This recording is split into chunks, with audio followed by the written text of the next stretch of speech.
Hello दोस्तों, आज हम बात करेंगे एक ऐसा पर्वत जिस पे आज तक कोई भी चढ़ ही नहीं पाया है, जिसकी शेप परफेक्ट पिरामिड के समान है। और कहा जाता है कि वहाँ पे टाइम इतना तेज चलता है कि कुछ ही दिनों या कुछ ही महीनों में उम्र कुछ सालों के समान बढ़ जाती है। एक ऐसा स्थान जिसे 4 अलग अलग धर्म हिंदू, बौद्ध, जैन और बोन अपना पवित्र स्थान मानते हैं और जहाँ पे कंपास भी काम नहीं करता है। तो चलिए आइए जानते हैं, क्या सच में ही माउंट कैलाश एक सुपर नेचुरल पावर का सेंटर है या फिर सोशल मीडिया ने इसे ऐसे ही सेंटर ऑफ मिस्ट्री बना दिया। Let's know the story of mount Kailash on the basis of science and fact also. Kailash पर्वत पर भगवान शिव पार्वती के साथ पिछले 21,000 सालों से मेडिटेट कर रहे हैं। तो सबसे विचित्र और गहरी मिस्ट्री की बात तो ये है कि क्या इस पे आज तक कोई चढ़ ही नहीं पाया है, जबकि इससे ज्यादा हाइट वाले 100 से ज्यादा पहाड़ों पे हजारों से लाखों से ज्यादा लोग चढ़ चुके हैं। इवन माउंट एवरेस्ट, जो कि माउंट कैलाश से लगभग 2200 मीटर हाइट में ज्यादा है, उस पे भी बहुत सारे लोगों ने चढ़ाई कर ली है, लेकिन माउंट कैलाश पे आज तक कोई नहीं चढ़ पाया। इसके पीछे दावा ये किया जाता है कि जब भी कोई व्यक्ति माउंट कैलाश पे चढ़ने की कोशिश करता है तो कुछ ना कुछ ऐसा होता है, कुछ ऐसा चमत्कार होता है जिसकी वजह से उसे चढ़ाई रोकनी ही पड़ती है। वो चाहे उनकी हेल्थ कंडीशंस का खराब होना हो, वेदर कंडीशंस का खराब होना हो, या फिर कुछ अचानक से बर्फबारी गिरना हो, या फिर कुछ ऐसा होता है कि वो उसे अपनी चढ़ाई रोककर उस मिशन को रोकना पड़ता है। सो कुछ लोग कहते हैं कि जब भी हम कैलाश पर्वत पर चढ़ने की कोशिश करते हैं तो वहाँ पे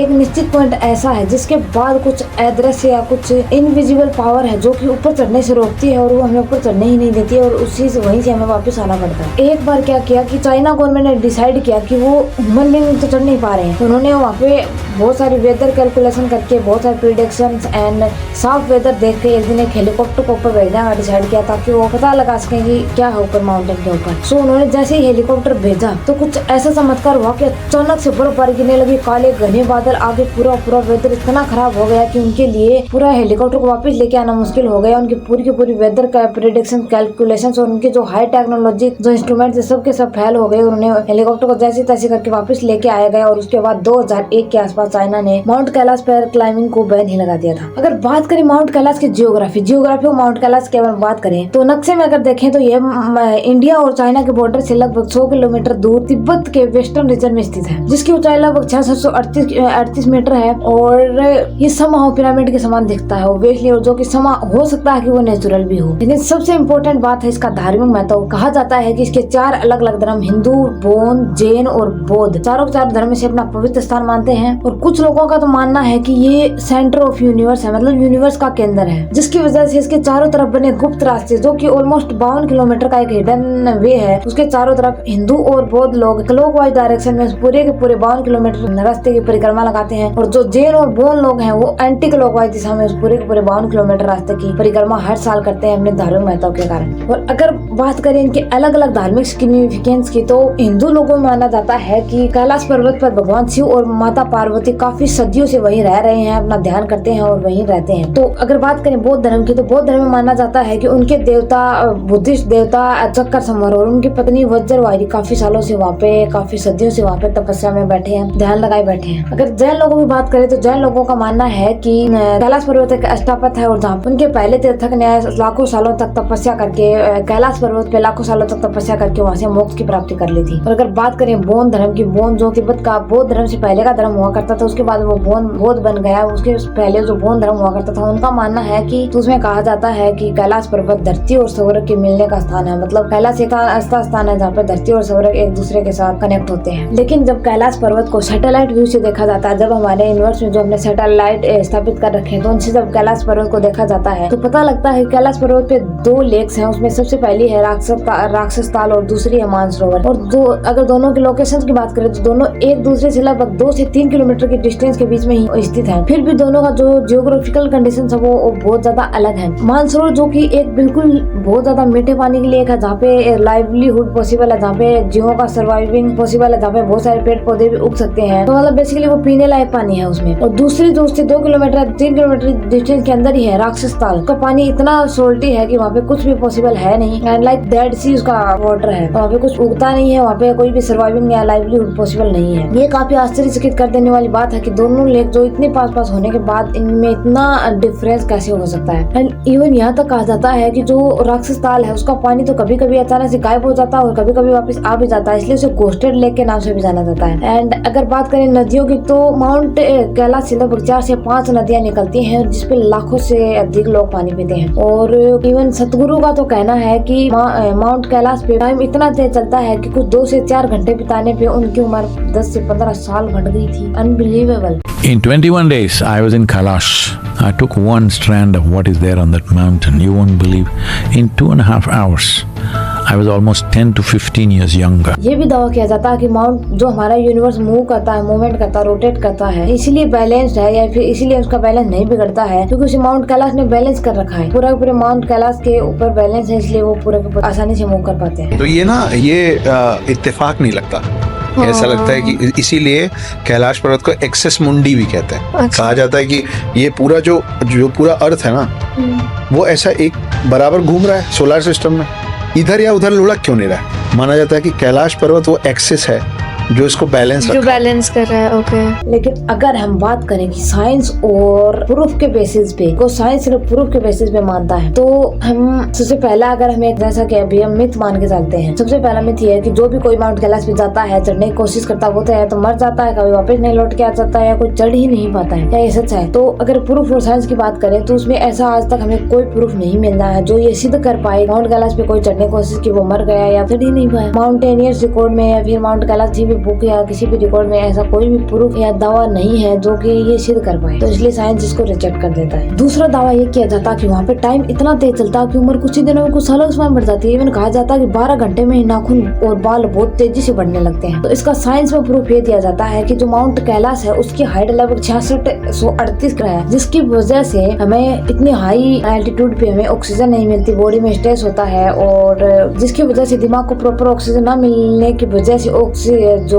है कि एल्टीट्यूड सिकनेस जिसको कहते हैं वो होने लगता है। एल्टीट्यूड सिकनेस में क्या होता है कि हमें सर दर्द होता है, हेलुसिनेशन होता है, कंफ्यूजन होने लगता है और टाइम प्रिस्क्रिप्शन डिस्टॉर्शन भी होने लगता है, जिसकी वजह से शायद उन लोगों को लगा हो कि ऐसा कुछ हो रहा है। इवन साइंस की अगर बात करें तो साइंस में ऐसा कोई इंस्ट्रूमेंट या ऐसा कोई मेजरमेंट नहीं है जो ये सिद्ध कर सके कि किसी एक स्पेसिफिक जगह पे टाइम अचानक से बढ़ने लगता है। इवन फिजिक्स में कहा जाता है कि धरती पे ऐसा कोई स्थान नहीं है जहाँ पे एक स्पेसिफिक स्थान पे टाइम अचानक से तेजी से चलता हो या एक स्थान पे अचानक से कम चलने लगता हो, because time is equal at all the places. So science इस को भी रिजेक्ट कर देता है। तीसरा क्लेम ये किया जाता है कि this is perfect symmetry, I mean this is perfect pyramid shape, इसकी शेप परफेक्ट पिरामिड के समान है। और इवन कुछ लोग तो कहते हैं कि perfect symmetry made by aliens, मतलब इसको एलियंस ने बनाया है क्योंकि ऐसा परफेक्ट शेप नेचुरल नहीं बन सकता है, और ये क्लेम बहुत वायरल भी होता है। लेकिन बात करें अगर जियोलॉजिकली तो माउंट कैलाश का जो रॉक स्ट्रक्चर है वो लेयर्ड है, जिसकी वजह से जब भी इरोजन होता है तो वो उसकी साइड जो उसके एजेस हैं उनको साफ बना देता है, और जिसकी वजह से वो परफेक्ट पिरामिड के समान बन सकता है। इवन हमारी पृथ्वी पर ऐसे कई और भी माउंटेन हैं जिनकी शेप परफेक्ट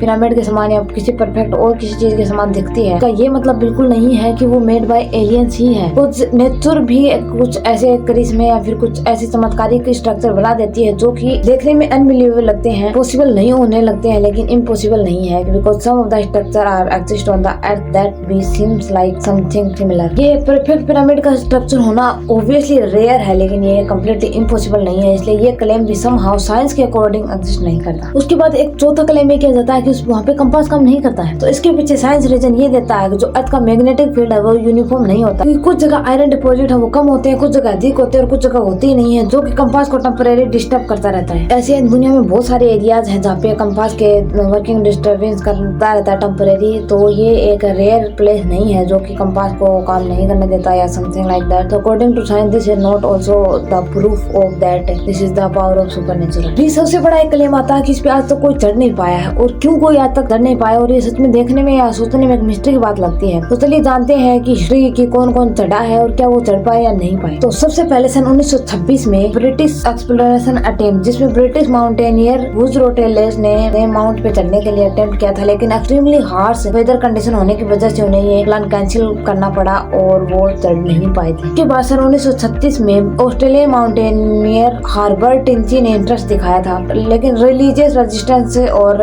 लोगों के द्वारा प्रोटेस्ट किए जाने की वजह से उन्हें परमिशन नहीं मिली और उनका प्लान शुरू होने से पहले ही कैंसिल हो गया। उसके बाद सन 1985 में इटली के राइनहोल्ड मेसनर को चाइनीज सरकार ने माउंट पर चढ़ने के लिए ऑफर दिया था और उन्हें कहा था कि आप चढ़ो। राइनहोल्ड मेसनर एक ऐसे माउंटेनियर है जो 8000 से ज्यादा पर्वतों पे चढ़ चुके हैं और वो एक ऐसे माउंटेनियर जो कि माउंट एवरेस्ट पे तो बिना ऑक्सीजन सपोर्ट के चढ़ गए थे, जो कि ऑलमोस्ट इम्पॉसिबल है, बिल्कुल रेयर है। I mean there is the only one who climb on the mount Everest without any oxygen support. Climbed Mount Everest without the use of bottled oxygen, a feat once thought impossible that would actually destroy your brain if you even tried it. इसलिए Reinhold Messner को history के greatest mountaineer में से एक है। तो अगर एक तरह से देखा जाए तो वो माउंट कैलाश पे चढ़ने वाले सबसे योग्य व्यक्तियों में से एक थे, लेकिन जब उन्हें चाइना सरकार ने जब ऑफर दिया तो उन्होंने चढ़ने के लिए मना कर दिया था, क्योंकि उन्होंने कहा था कि सभी जगह मतलब not been take, we have to reach over there, कुछ चीजों को हमें जस्ट और मिस्ट्री छोड़ देना चाहिए। और वहीं 1980-90 के दशक में ही एक स्पेनिश माउंटेनियर जीसस मार्टिनेज नोवोस ने ट्राई किया था। उनकी टीम ने सीरियस प्लानिंग स्टार्ट कर दी थी, इक्विपमेंट रेडी थे, चढ़ने के लिए स्ट्रेटेजी रेडी थी। एंड इतना सब कुछ होने के बाद भी जैसे ही न्यूज पब्लिक की गई, सबके सब रिलीजियस सेंटिमेंट लोग आए और बहुत सारे पूरे वर्ल्ड वाइड प्रोटेस्ट स्टार्ट हो गए थे। और एक टाइम ऐसा आया कि प्रेशर इतना बढ़ गया था कि चाइना सरकार को उनकी परमिशन को कैंसिल करना पड़ा।